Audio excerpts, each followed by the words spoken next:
and then station on you, and then... Hi, everyone. Hello, everyone. Welcome to my persuasive speech.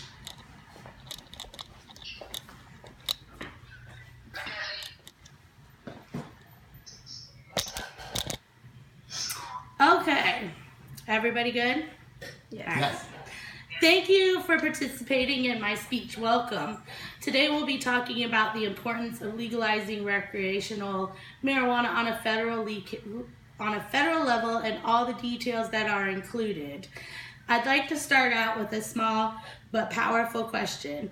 How many people here consume marijuana? Hands raised. Yeah, awesome. You don't have to do that. Okay. To those of you who didn't answer, do you not smoke, or are you reluctant to answer that question due to the stigma attached to it? I don't smoke. You just don't smoke. Okay. Or consume. No. I'm sorry, Charnel? Okay. She does not smoke. Oh, she does not smoke. Okay, great. How great would it be to answer that question with pride and no fear of prosecution? That'd be great. It'd be awesome. I mean, yeah, Amazing. right? Approximately 52% of Americans have tried marijuana, and 44% of them still smoke it. Let's not forget to think about the amount of people who were surveyed and didn't necessarily tell the truth because of the stigma attached to it once again. And the stigma attached to committing a crime, because technically by smoking right now, we're committing a crime.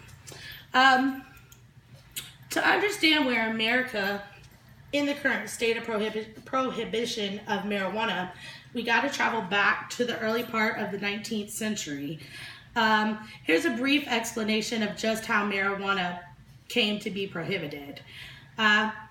It starts here in America.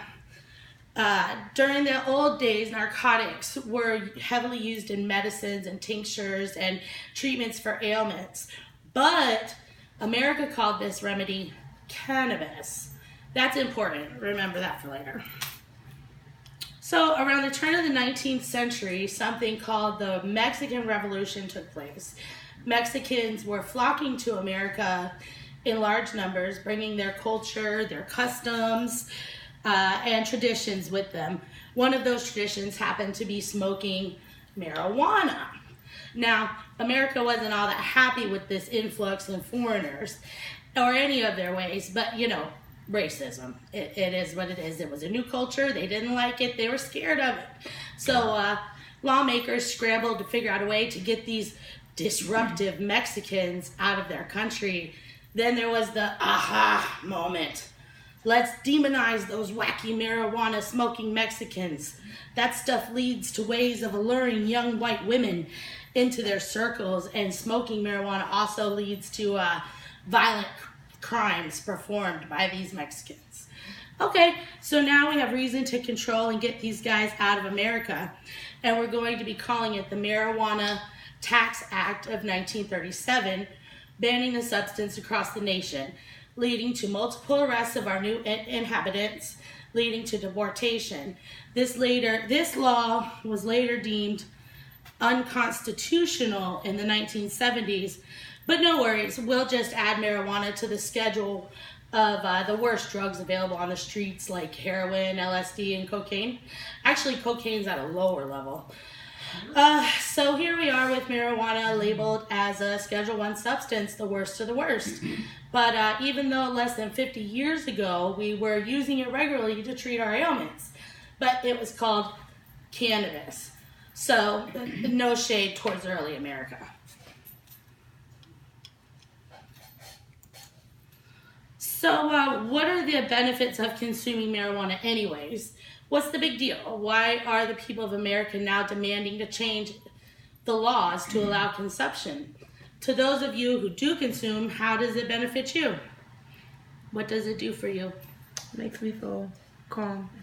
Relaxes me. Yeah. Reduces anxiety. Yes, definitely. Mm-hmm. Yeah, Makes I you more agree. creative. It helps my insomnia, keeps me chill. Well, the benefits The benefits are endless. Studies have shown that marijuana has the power to lower anxiety, enhance creativity. I mean, honestly, how do y'all think I was able to get pulled together this speech? And it also encourages bonding within social circles. And then there's multiple health positives to consuming marijuana as well. Studies have shown the following diseases are helped and side effects decreased with consuming marijuana, giving a non-pharmacological option for treatment in chronic pain, Parkinson's, glaucoma, insomnia, anxiety, PTSD, arthritis, decreasing epileptic seizures, slowing the progression of Alzheimer's, and preserving the brain after a stroke. So it's some powerful stuff. Helps with depression, eases the side effects of chemo, and it's also an appetite stimulant for people that are sick and don't want to eat. Has anyone here experienced the pros of consuming marijuana in their diseases or treatments? Yeah. Yeah, I know I have personally. It's helped with anxiety, insomnia, depression. I mean, it's a wonder drug. I use oil.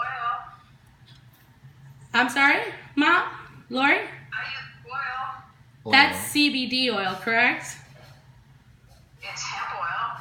It's hemp oil. Hemp actually does not include the component of THC, meaning it's. But it does all that stuff that you're just talking about, though. Well, that's great. That's great, and everybody can visit Lori's website after this speech and purchase it.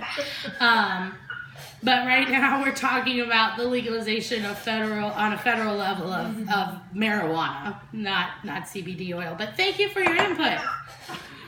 That's a great question. That's a great statement, Lori. So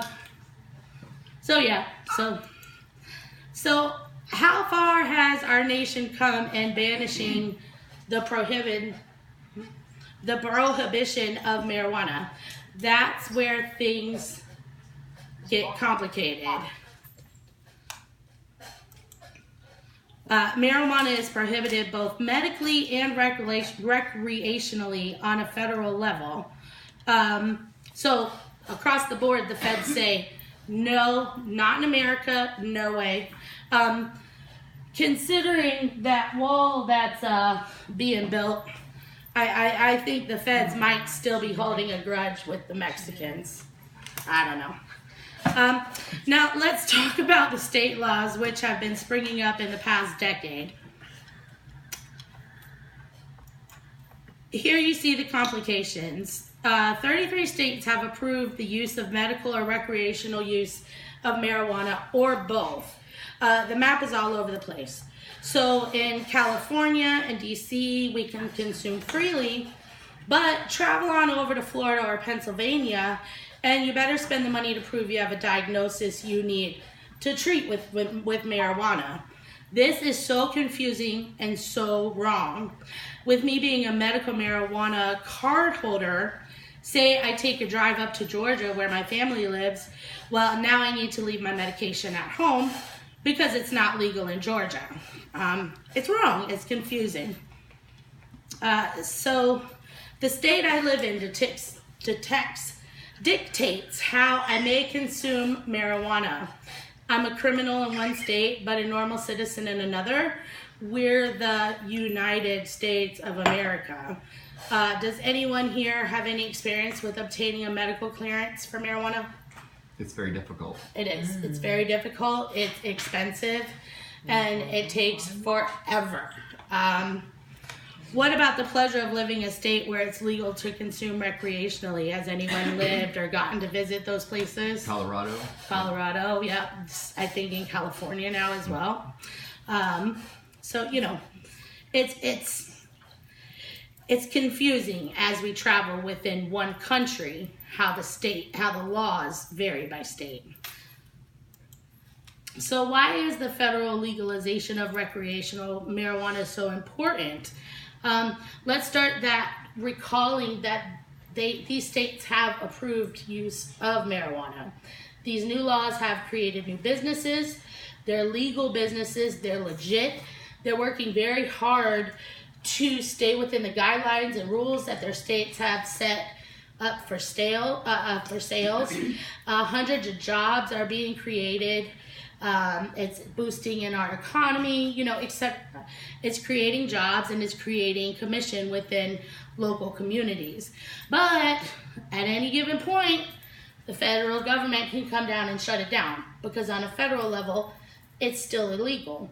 So that means that these businesses, which are making massive sales, where it's legal to either consume recreational or medicinal, it's a cash only business, because the FDIC, the banks are all backed by the Federal Reserve. So because it's the Federal Reserve and the feds have not approved this, the use of marijuana, everything's done in cash.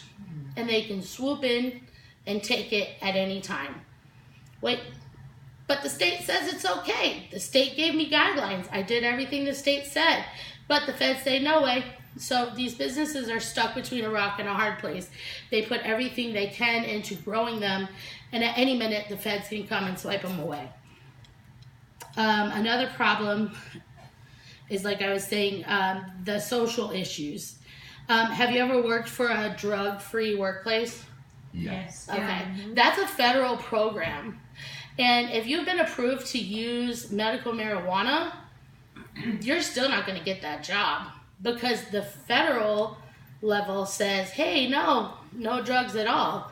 Even if your doctor has prescribed you the use of medical marijuana, because of the drug-free workplace being a federal program, you're not going to be able to obtain employment. This also comes about to HIPAA violations. I know most of us here are in healthcare, so now not only do we have a dirty urine test for a potential job, but now we have to explain to a future, or maybe not future, employer why we have marijuana in our system. And having to disclose our diseases and our problems to an employer should not have to be. It's, to me, a direct violation of HIPAA. And that's that's a law set in place to protect your privacy. Once again, I can't stress it enough. State laws are confusing. The federal laws are black and white. Nope, you can't do it. So it's a problem in America. So let's talk about the pros of federally legalizing recreational marijuana. There's an abundance of positive impacts of federal legalization. Let's talk about the social pros first. The decriminalization of criminals. All too often, consumers of marijuana end up labeled as criminals. Is that really fair?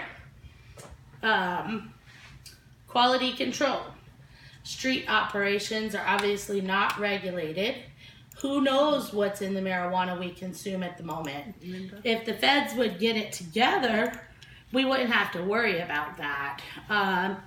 We wouldn't have to worry about calling a friend of a friend of a friend and meeting in a dark alley. We would be able to